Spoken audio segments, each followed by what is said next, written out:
जब इनकी सरकार या इनकी सीटें कम आती हैं तो ईवीएम, चुनाव आयोग, भारतीय जनता पार्टी का आयोग, ये इसमें मतलब कोई हमको सफाई देने की जरूरत नहीं है। वही ईवीएम इनके लिए वरदान साबित हो गई। वही ईवीएम से उत्तर प्रदेश में ये आगे लोकसभा तक प्रधानमंत्री इनके अखिलेश यादव जी खिसियानी बिल्ली खंभा नोचे। इनकी चीजें जब नहीं सधती हैं तो ये चुनाव आयोग के ऊपर ठीकरा फोड़ते हैं, मोदी जी के ऊपर ठीकरा फोड़ते हैं। जो पिछले 10 सालों से थी तो किसी के मुंह से आवाज नहीं निकलती थी, लेकिन इस बार के लोकसभा चुनाव के बाद भाजपा की जो कमजोर स्थिति हुई है, 2 राज्यों में चुनाव आयोग ने चुनाव घोषित किया। जम्मू कश्मीर में जहां 3 चरण में, तो वहीं हरियाणा में 1 चरण में, जम्मू के आखिरी चरण के साथ हरियाणा का चुनाव होना था। लेकिन भाजपा ने एक चिट्ठी लिखी जिसके बाद 4 दिन की तिथि बढ़ा दी गई है। हमारे साथ बात करने के लिए विभिन्न दलों के लोग हैं, हम उनसे जानना चाहेंगे। ये हमारे साथ मौजूद है भाजपा के सीनियर लीडर वरुण सिंह। वरुण जी, 4 दिन में कितना अंतर पड़ जाएगा हरियाणा विधानसभा चुनाव में? देखिए, 4 दिन हो चाहे 4 महीने, चुनाव अपने समय पर जब भी होता है जनता उस चुनावी उत्सव में भाग लेती है। और रही बात चुनाव आयोग की, संवैधानिक संस्थाओं पे कब्जे की लगातार लोग बात कर रहे हैं, तमाम लोग उसको भाजपा का आयोग बता रहे हैं। चुनाव आयोग की दुर्गति के विषय में अगर आपको जानना हो तो टीएन सेशन के बारे में एक बार याद कर लेना चाहिए कि टीएन सेशन जब आए तब चुनाव आयोग की शक्ति के विषय में पता चला कि चुनाव नहीं तो वो तो कांग्रेस कि मतलब जो अभी तक आरोप ये भाजपा के विषय में लगा रहे हैं। और तब से चुनाव आयोग लगातार सशक्त होता आया है। मौजूदा समय में कितना सशक्त है? देखिए, मौजूदा समय में जब इनका सीधा सा विपक्ष का एक काम है, जब इनकी सरकार या इनकी सीटें कम आती हैं तो ईवीएम, चुनाव आयोग, भारतीय जनता पार्टी का आयोग, ये इसमें मतलब कोई हमको सफाई देने की जरूरत नहीं है। इनके अभी पक्ष में चीजें आई तो एक बार भी हल्ला नहीं किए। वही ईवीएम इनके लिए वरदान साबित हो गई। वही ईवीएम से उत्तर प्रदेश में ये आगे लोकसभा तक प्रधानमंत्री इनके अखिलेश यादव जी मतलब कहीं खुशी कभी गम हो जाता है। तो कहने का मतलब ये है कि इनको करना क्या है, खिसियानी बिल्ली खंभा नोचे। इनकी चीजें जब नहीं सधती हैं तो ये चुनाव आयोग के ऊपर ठीकरा फोड़ते हैं, मोदी जी के ऊपर ठीकरा फोड़ते हैं। संवैधानिक संस्थाओं का जितना दुरुपयोग कांग्रेस और इनके सहयोगी दलों ने किया है, ये इतिहास में सब दर्ज है। अभी एक कार्टून अभी फिर से वो चर्चा का विषय बन गया था जिसमें राष्ट्रपति महोदय बाथरूम में साइन करते नजर आए प्रधानमंत्री के पत्र पे इमरजेंसी लगाने के लिए। तो राष्ट्रपति किसका तो नई सरकार से तो अपेक्षा थी लोगों को कि परिवर्तन आएगा। क्या जब कांग्रेस जो करती थी वही इनको करना था? परिवर्तन करने election, one nation one election की बात भाजपा लेकर आई और वन नेशन वन इलेक्शन के लिए भाजपा प्रतिबद्ध है इस विषय को लेकर। लेकिन इसमें तमाम ऐसे पेच हैं, तमाम ऐसे संविधान में विधियों में चीजें वर्णित हैं कि जब 2-4 राज्यों का चुनाव नहीं करवा पा रहे, कांग्रेस ने 4-4 स्टेट की सरकार भाजपा की भंग कर दी, लोकतांत्रिक तरीके से चुनी हुई। उस परिस्थिति में अगर केंद्र अपनी शक्ति का प्रयोग करेगा तो आपके वन नेशन वन इलेक्शन का क्या होगा? तमाम जगह उपचुनाव की स्थितियां बनती हैं, क्या होगा? ये ऐसा कोई विषय नहीं। आप वन नेशन वन इलेक्शन की साइट देख लीजिए, आधिकारिक रूप से गवर्नमेंट की साइट चल रही है, उस पे चीजें हैं, उस पे व्यक्तियों से सुझाव मांगे जा रहे हैं। लेकिन बड़ा सवाल ये है कि प्रधानमंत्री वन नेशन वन इलेक्शन की बात कर रहे हैं, चुनाव आयोग 2 राज्य का भी चुनाव नहीं एक साथ करवा पा। 4 दिन अगर चुनाव आगे पीछे हो गया तो 4 दिन में ऐसा कौन सा पहाड़ गिरने वाला है जिस पर जो है विपक्ष इतना तिलमिलाया हुआ? क्या जो वहां पे टिकटों को लेकर के विरोध हो रहा है वो थम जाएगा? देखिए, चुनाव आयोग एक स्वायत्त संस्था है, वो किसी के इशारे पे काम नहीं करती। हाँ, राज्यों को चुनाव कराना है तो सुविधा चूंकि सामंजस्य बनाकर काम करना है तो राज्य भी अपनी परिस्थिति व्यक्त करेगा। अगर उस पर 4 दिन चुनाव टल गया, इनका अवसर आता है, ये भी करते हैं। इसमें कौन सी बड़ी बात है? 4 दिन में ऐसा कुछ नहीं होने वाला है कि इनकी सीटें गड़बड़ हो जाएंगी। अब प्रत्याशी किसी पार्टी का अपना व्यक्तिगत विषय है, उसके लिए अन्य दलों को चुनाव आयोग या भारतीय जनता पार्टी के प्रधानमंत्री या उस पर जो है टिप्पणी करके उस पर रोटी सेकना, उसका कोई लाभ नहीं मिलना है। निरर्थक है इनके लिए ये प्रयास। बात टीएन सेशन तक आ चुकी है, जबकि टीएन सेशन को जाना जाता है चुनावी सुधार के लिए। देश में चुनाव में जितनी भी अनियमितताएं थी उन सबको सुधार के रख दिया था और एक नज़ीर बन गए हैं आज। लेकिन वैसी परिस्थितियां नजर नहीं आ रही हैं। क्या लग रहा है वरुण जी, सही कर रहे हैं? वो इनकी पार्टी इस समय देश पे राज कर रही है तो अपनी पार्टी का बचाव करेंगे। जैसा कि अभी वरुण जी ने कहा, और 15 अगस्त को लाल किले से प्रधानमंत्री मोदी जी ने भी कहा कि वन नेशन वन इलेक्शन की बात कही। सवाल इस बात का है कि महाराष्ट्र और हरियाणा का चुनाव, इसके पूर्व 3-4 चुनाव हुए, वो एक साथ हुए। ऐसी क्या वजह है कि इस बार इसको डिले कर दिया गया? हरियाणा का चुनाव प्री पोल कराया जा रहा है, महाराष्ट्र का पोस्ट पोल कराया जा रहा है अपने समय अवधि के हिसाब से यदि आप देखें तो। और जब 1 महीने बाद चुनाव होना है तो उसको साथ में कराने की क्या जरूरत नहीं थी? क्या हरियाणा में बगावत को साधने के लिए चिट्ठी लिखी गई कि जो बगावत है, जो विरोध है टिकटों को लेकर के, उसको साधने के लिए, और 4 दिन में क्या साध जाएगा?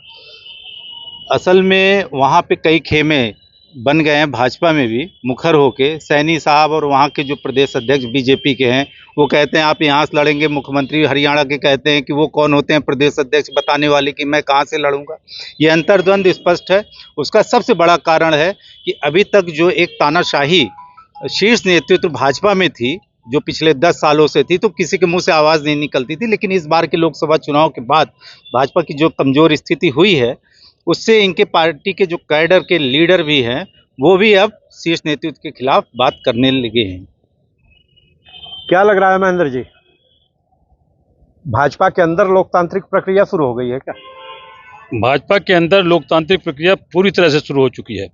इस समय जो पहले मोदी के खिलाफ कोई बोलने का साहस नहीं करता था, इस लोकसभा चुनाव के बाद जब 240 पर सिमट गए और अन्य दलों के समर्थन पे सरकार चल रही है, तो अब बागी भी जो इनके सामने नहीं बोल पाते थे, ऐसे लोग भी अब बोलने का साहस करने लगे हैं।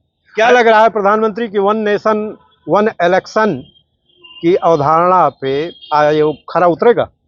1 नेशन 1 इलेक्शन का नारा हमारे प्रधानमंत्री मोदी जी लोकसभा चुनाव के समय ही कर रहे थे। उस समय भी उनको चाहिए था, अगर बहुत लोग 1 नेशन 1 इलेक्शन की बात थी, तमाम 2-4 राज्यों के चुनाव उनको भंग कर देते और 1 नेशन 1 इलेक्शन सबके साथ करा दिए होते। लेकिन उन्होंने ऐसा साहस नहीं दिखाया। क्यों? क्योंकि उनको पता चल गया था कि इस बार हमारा बेड़ा पार नहीं होने वाला है। 400 पार का केवल नारा था। 400 पार के नारे पर सरकार खरी नहीं उतरने वाली थी, क्योंकि उनको पूरा अंदेशा था जो एग्जिट पोल अपने पक्ष में करवाए थे वो सब गलत ढंग से अखबार वालों को, न्यूज वालों को, मीडिया वालों को जो अपने पक्ष में बुलवाए, वो जानते थे कि इस समय कुछ होने वाला नहीं है। इसलिए 1 नेशन 1 इलेक्शन की बात पूरी तरह बेईमानी है। 1 नेशन 1 इलेक्शन की बात पूरी तरह बेईमानी है। हमारे साथ मौजूद हैं अपना दल के नेता मिथिलेश जी। मिथिलेश जी, सर, क्या कारण रहा है कि राजस्थान में, हरियाणा में चुनाव की डेट बढ़ाई गई? कहीं सर्वे की वजह से या फिर डैमेज कंट्रोल करने की वजह से? या कुछ बांग्लादेशियों को मर्डर करने की संख्या बढ़ा के हिंदू मुस्लिम करने के लिए।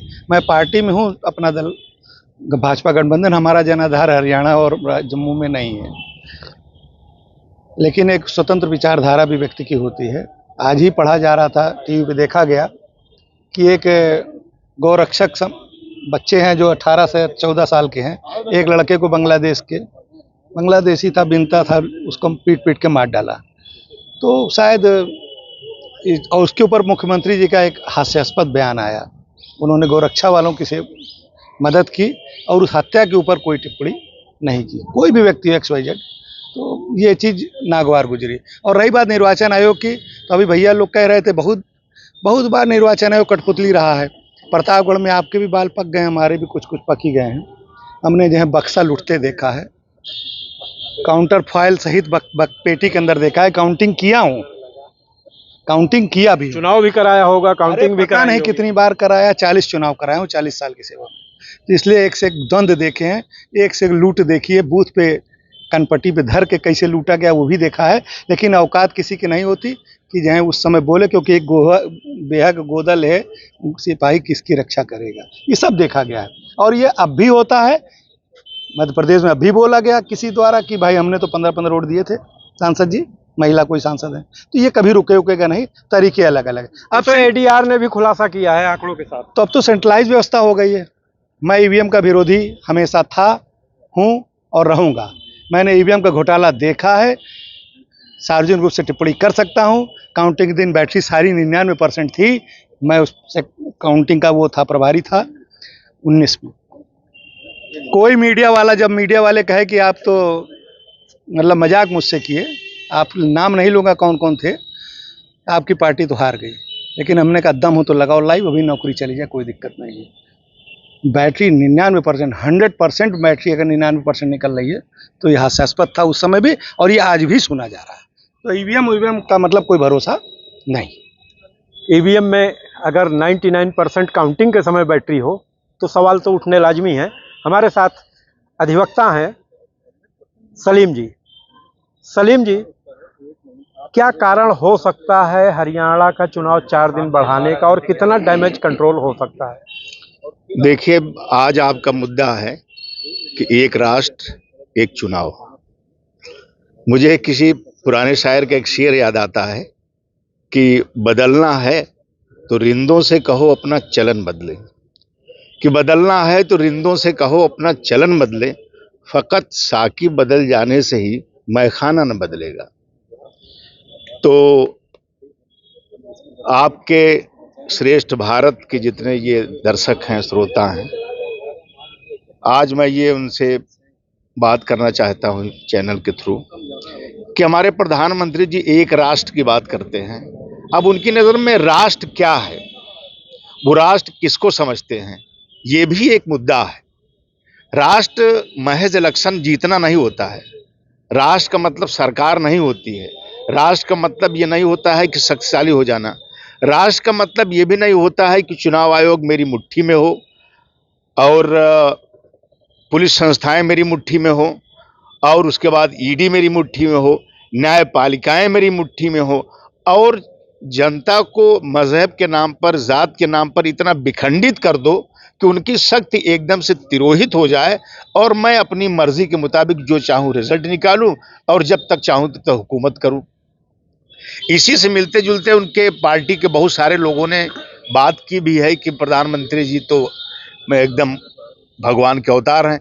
अभी थोड़ी दिन पहले हुआ, उन्होंने खुद कहा कि मैं जैविकी नहीं हूँ, अविनाशी। इसका मतलब ये होता है कि स्पेशली उन्होंने अवतार लिया है और कुछ उनके चाहने वाले ये बात भी कहते हैं। तो जहां तक बात रही ये मुद्दा कि वन राष्ट्र वन चुनाव, बहुत बड़ा देश है ये, 28-29 राज्य हैं, कुछ केंद्र शासित राज्य हैं। क्या हमारे पास इतने संसाधन मौजूद हैं कि सारे इलेक्शन एक साथ हम करा लें?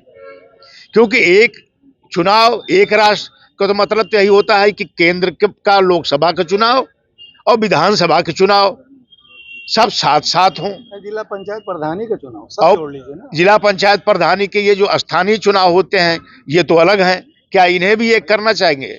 लेकिन मैं उस मालिक से, उस खुदा से, उस पाकजात से यही प्रार्थना करता हूँ, इस वक्त हमारे राष्ट्र पर, हमारे देश पर न जाने किसकी कुदृष्टि लगी हुई है, जो ये प्रधानमंत्री की मति भ्रष्ट हो गई है कि ऐसे ऐसे फैसले ले रहे हैं कि जिनके बारे में सोचा नहीं जा सकता था। एक फैसला उनका नोटबंदी का था।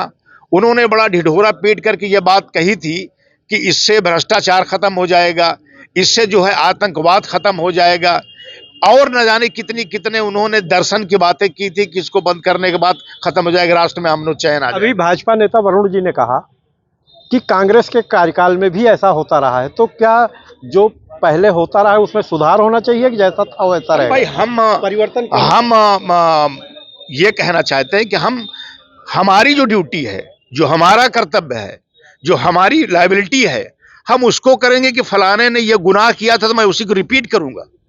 ये तो ये मामला हुआ कि हम चले जाएं अपने उन बुजुर्गों के जमाने में जब सती प्रथा थी, जब हमारी बहन बेटियां जलाई जाती थी या जिंदा गाड़ दी जाती थी, तो हम कहते हैं कि उस जमाने में होता था और बहुत धूमधाम से होता था, मैं वही करूंगा। क्या कांग्रेस के जमाने में भ्रष्टाचार नहीं था? क्या कांग्रेस के जमाने में वोट नहीं लूटे जाते थे? जैसे कि हमारे अपना दल के अभी पदाधिकारी साहब कह रहे थे, सारे सब कुछ होते थे। तो क्या करेंगे? वही सारी चीजें आप करेंगे। इसी उम्मीद के साथ लोगों ने आपको यहां लाया है। ये सरासर कर प्रधानमंत्री जी एंड कंपनी अगर कोई अच्छा काम भी करना चाहती है, जिसका रिजल्ट खुदा करे कि अच्छा निकले, लेकिन लोगों का इतना इनके पर से विश्वास खत्म हो गया है कि जब ये कोई अच्छी बात भी करते हैं तो किसी को यकीन नहीं होता, क्योंकि इनकी करनी और कथनी में बहुत फर्क है।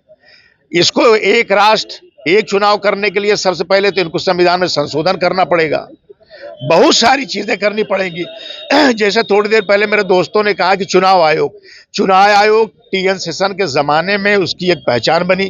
टीएन शेषन को राजीव गांधी के जमाने में लाया गया था, लेकिन मामला यह हुआ कि आज का जो हमारा चुनाव आयोग है वो पूरी तरीके से विफल है। एक तरीके से उनके सर्वेंट हैं, उन्हीं की नौकरी कर रहे हैं। मतलब टीएन शेषन को आजादी थी और इनको आजादी नहीं। बेशक टीएन शेषन को तो इतनी आजादी थी कि सारे लीडरों को, यहां तक कि जिस पार्टी ने उनकी नियुक्ति की थी, जो लाए थे, उनकी नाक में नकेल कर दिया था। मैंने एक जगह पढ़ा था कि राजीव गांधी साहब को जो राय दिया गया कि टीएन शेषन साहब को चुनाव आयुक्त, मुख्य चुनाव आयुक्त बना दिया जाए, तो उनके एक दोस्त ने उन्हें मशवरा दिया था कि आप सोच समझ लीजिए कि जिसको बना रहे हो आपके लिए मुसीबत बन सकता है। वही चीज हुई। वो आदमी काबिल एहतराम है और इस हिंदुस्तान में जब तक डेमोक्रेसी रहेगी तब तक टीएन शेषन साहब याद किए जाते रहेंगे। प्रधानमंत्री जी की इस योजना, इस स्कीम में मुझे कोई अच्छाई नहीं लगती, बल्कि एक बुराई ही लगती है। हम चाहते हैं कि जो इलेक्शन जिस तरीके से हो रहा है वही निष्पक्ष हो, यही बड़ी बात है, यही मेरा कहना है। तो इलेक्शन निष्पक्ष होना चाहिए, जैसी नज़ीर टीएन शेषन ने प्रस्तुत की थी वैसा ही चुनाव आयोग होना चाहिए, ऐसी बातें आ रही हैं। तो वहीं वन नेशन वन इलेक्शन का मखौल लोग उड़ा रहे हैं हरियाणा चुनाव की डेट बढ़ाने के परिप्रेक्ष्य में। प्रतापगढ़ से मनोज त्रिपाठी। यूपी की हर खबर देखने और उनसे अपडेट रहने के लिए हमारे चैनल श्रेष्ठ यूपी को सब्सक्राइब और लाइक करें। साथ ही बेल आइकन को दबाना ना भूलें, जिससे हमारे हर वीडियो की जानकारी आप तक पहुंचती रहे।